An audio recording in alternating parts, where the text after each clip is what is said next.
Hello everyone, welcome to Tanhas vlog. আমি তানহা চলে এসেছি আবারও নতুন একটা ভ্লগ নিয়ে। আর আজকে বেসিক্যালি যে ভিডিওটা দিব সেটা হচ্ছে গত দিনের ভিডিওর সেকেন্ড অংশটা। আমি বলেছিলাম, ওই ভিডিওতে বলেছিলাম যে আমরা বাসায় চলে যাব, বাট আমাদের বাসায় যাওয়া হয়নি, কারণ এরকম সানি ডে আসলে সচরাচর পাওয়া যায় না। যার জন্য আরও কিছুটা সময় সানের মধ্যে থাকার জন্য আমরা জাস্ট কফি নিলাম।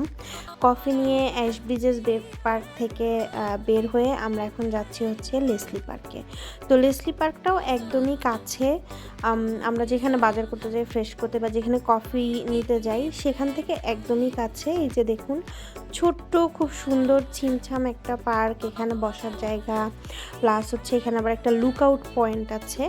বাট এই মুহূর্তে পুরোপুরি পার্কটা একদম সাদা হয়ে আছে, কারণ আপনারা খুব ভালো করেই জানেন যে গত 4-5 দিন ধরে প্রচণ্ড পরিমাণে স্নো পড়ছে। আর এটা হচ্ছে একটা লুক আউট টাওয়ার, যেই টাওয়ার থেকে খুব সুন্দর একটা সিএন টাওয়ারের ভিউ পাওয়া যায় আর কি। এই জায়গাটাতে মানুষ আসে সিএন টাওয়ারের ভিউটা দেখতে। আর যেহেতু খুবই ছোট্ট একটা জায়গা, যার কারণে আমিও খুব ছোট্ট একটা ভিডিও আপনাদের সাথে শেয়ার করব। মোটামুটি বিকালবেলা বা সন্ধ্যাবেলায় খুব সুন্দর একটু সময় কাটানোর জন্য জায়গাটা খুবই ভালো আমি বলবো। আমরা মাঝে মধ্যে এখানে এসে বসি, কফি খাই, গল্প করি। এবং ওই যে সিএন টাওয়ারটা দেখছেন, তো সিএন টাওয়ারের রাত্রের ভিউটা এখানে খুব সুন্দর লাগে, অনেকটা আমি বলবো যে টরন্টোর স্কাইলাইনের মতো আর কি। আর ভাগ্যক্রমে আজকে আমি এখানে একটা জাহাজও পেয়ে গেছি।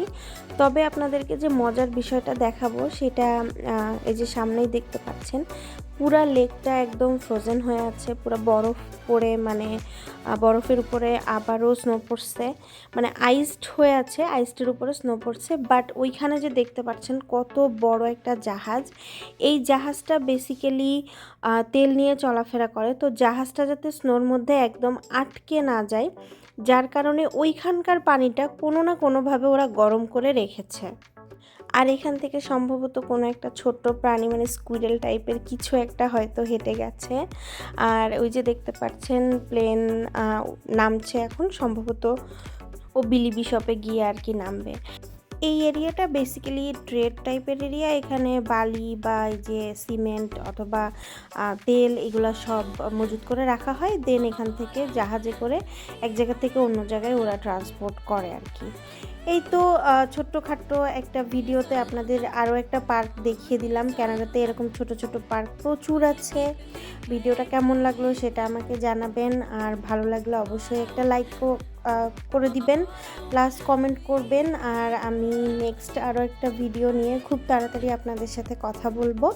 ততক্ষণের জন্য সবাই ভালো থাকবেন, আর আজকের মতো বাই।